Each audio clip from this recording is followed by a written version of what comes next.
Okay, this video is for Andrew on how to make a spoon ring. I like using a lot of the smaller spoons, like the baby spoons. They've got, actually this is a project for the fellas having a grand kid, so he's ended up finding 3 of them.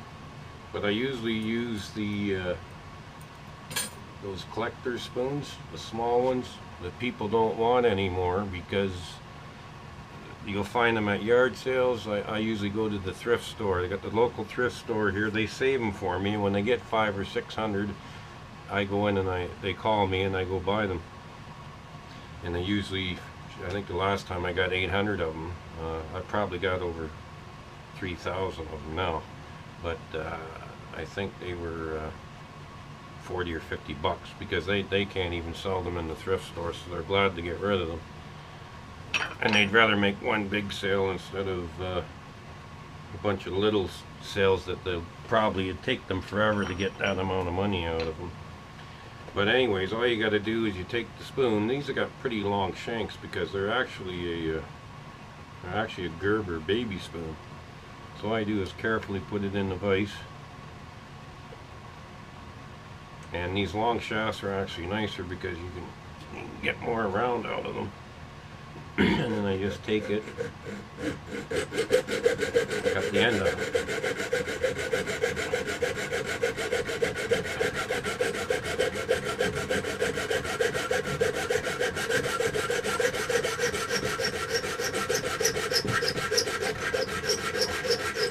The other thing with these small spoons is the material's a lot thinner. So I always keep these. I'm gonna figure out something to do with them one time. I know you can make pendants and stuff out of them, but you take the end off, and then what I do, I don't know if you can see over this way, I got all my stuff set up for doing the duck calls right now. I just take it over the belt sander.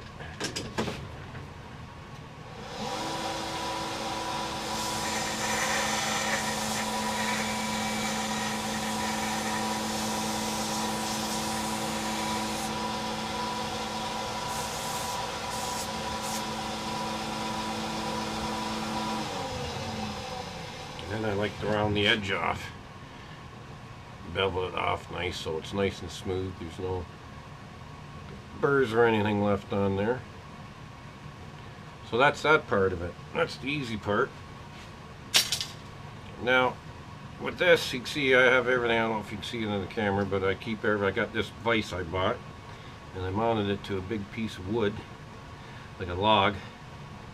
Now this thing here that I made is very simple. I'm going to get rid of this for now. I don't need this. There's a nice little Irwin vise that Depot had them on for $7, so it's handy. So this here, you want to lock it into the vise good, and all this was an old piece of skid, probably about 3.5 by 3.5, and I put it on its side, okay, and it was this big. I can't find the other piece, but it's duplicate when you do it. And I took my wood bits and I went from 1 1/8 down to 3/4 or 7/8, 3/4, and I believe this was 9/16 or no, 5/8. And that's all you need. This is a good little tool. You can do it other ways, but this little piece of wood helps you bend the spoon a lot easier. And then all I do is I put it in there really good. Grab the blank. You sort of want to mount it on its side like that. You don't want it straight, because what you want to do is get a curling effect, so it sides it really, goes right around the side close. I haven't done one of these in a little bit because I've been busy. And all I do to find the simplest thing is these mandrels. You want the steel mandrels, you get them off of Amazon.com. I think they're about 15 bucks. This is the perfect hander, the teardrop, and you cannot buy them here in Canada. when I go to Harbor Freight, they're only $9 over there, so I picked a few up. And if you try to get them online, good luck, because this little hammer for $9 ends up being about $30 or $40. So if you ever go to Harbor Freight, pick it up there. So all I do is I take the mandrel, I just sit it on there with it on an angle.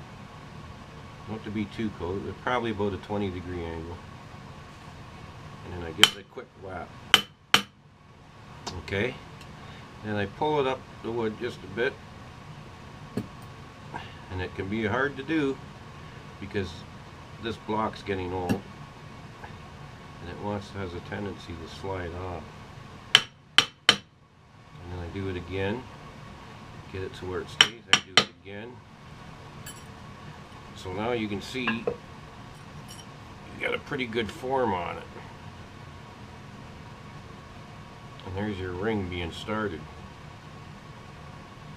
Okay, so then I put it back, and then sometimes when you get it to this point, you bring your mandrel up, and you can start working it this way a bit. And then once you get that straightness out of it, it's a lot easier to manage. So I'm going to start a little bigger up here, higher. But it's just a matter of getting it started.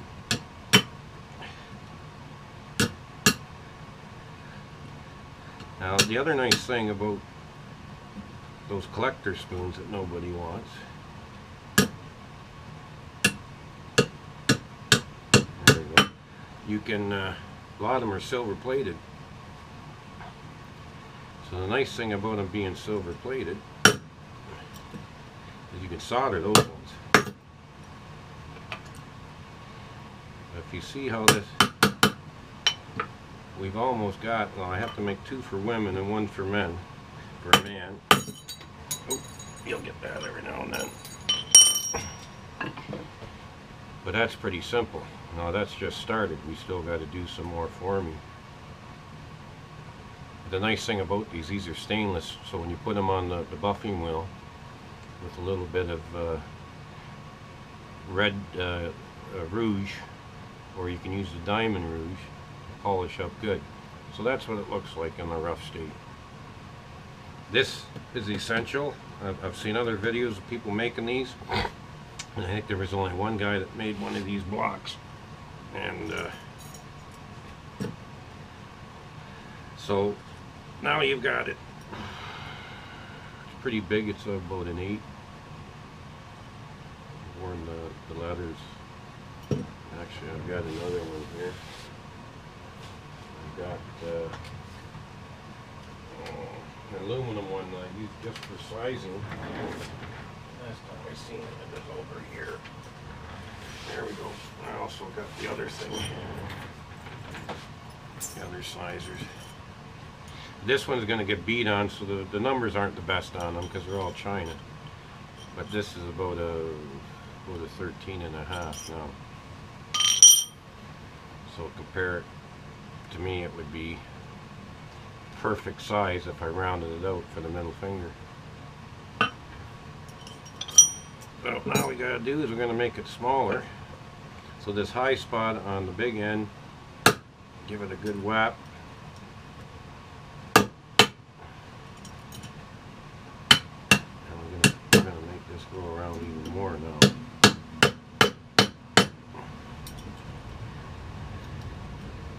It's how perfect that you get it. Now I actually don't sell these, I end up giving a lot away. And the odd one I've sold for $5.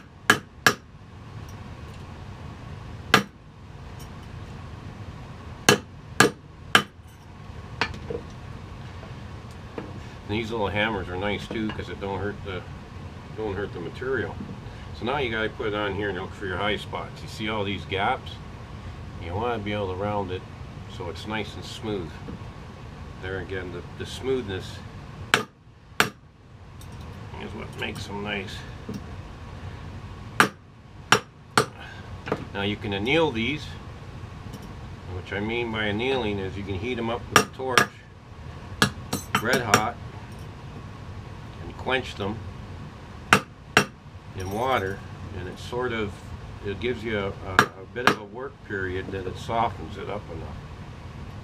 But you can see that's coming out really nice, which this will probably end up being the men's one.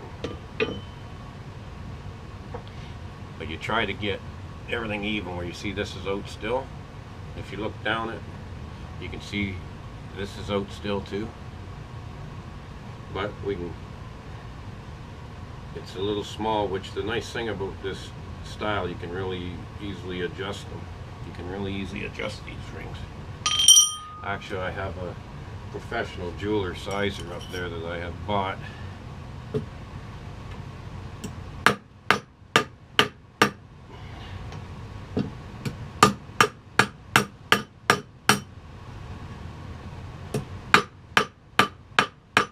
But the nice thing, like I said, it's not hurting this.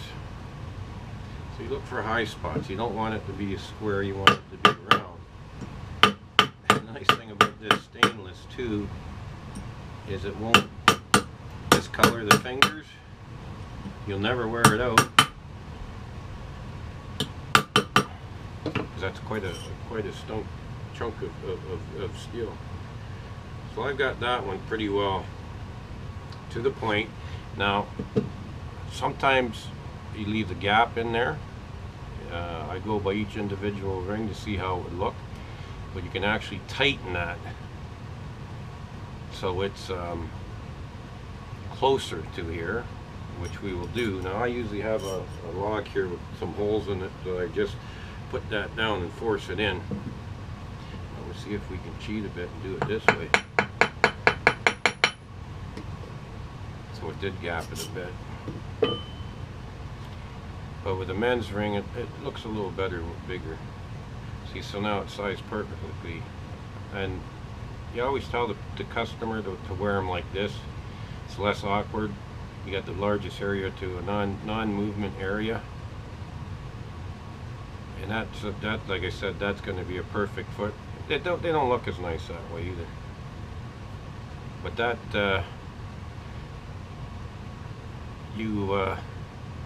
that one's done. So you see how quick it took to do it. Very simple. Now what I'll do, I'll take my Dremel with the buffing pads in the middle and the inside, and I can buff that up if I want to or choose to. But you can see how shiny it is now. Give me 2 seconds and I'm going to put it on the buffing wheel and show you. Move this thing out of the way again.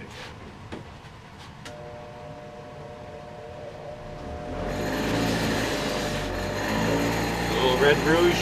I always use this on your cloth buffing wheel. These are 8-inch I have on this grinder. Sorry you can't see it. I just sort of decided to do this video at the last minute to show Andrew how to do these. So he's moved to the north and he's bored.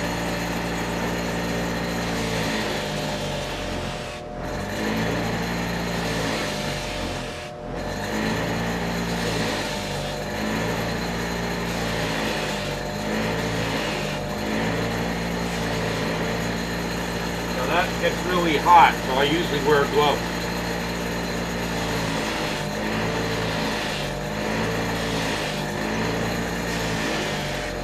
Now I'm taking it to the clean wheel. I'm going to take it to the clean wheel. I'm going to put silver on it.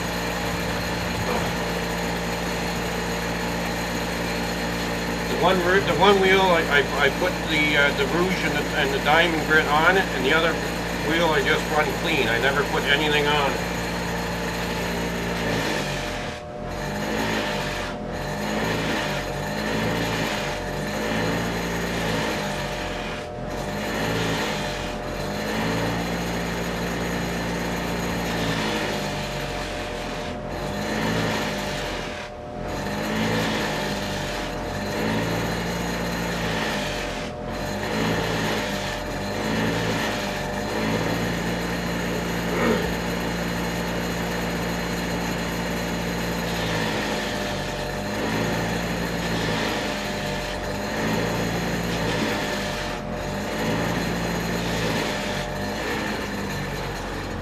That'll be good enough. said, the stainless is very hard, so let me get a cloth.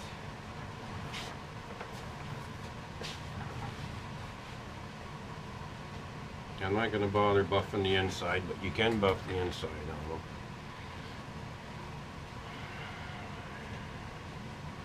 And it's you won't find silver that looks as good cosmetically. And the nice thing about this is, I don't know why people buy these expensive wedding rings, and most of them are divorced by the time they're paid for. And this is going to represent the same thing for $5, and you'll never wear it out. I get like smaller ones. Now this is more of a you know, I don't know if some people would wear it every day, but it's just a little too big for a lot of people. But everyone that's gotten them really enjoy them, and I make them out of coins and stuff too. But that's another whole system. But if you look at that, you're not going to get silver much nicer than that right there. And they're very easy to maintain. If they ever do get some scratches or dulling, people I know, they just give it back to me. I run them across the buffer. But you can buy that Never Dull at most home hardware stores, and it comes in a can, and they're the little wool pads. Oh, I got it in here. Thought I had a can of them down here. But what I usually do is I put a little piece in a baggie whenever I give somebody a ring, and then they can maintain it themselves.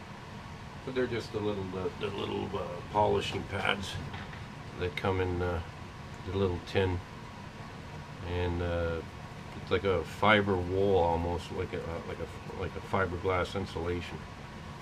And that's all you gotta do. But like I said, to take that and what are you going to use more often? And he was lucky, he ended up finding 3 spoons at 3 different places that were the same. But yeah, they turn out nice. Great gifts, great conversation pieces. And what else was I going to say? Oh, here they are here. Now, actually, Andrew gave me something he wanted me to make up, but now that he knows how to do it, I'm going to send them back, and I'm going to send them up one of my duck calls.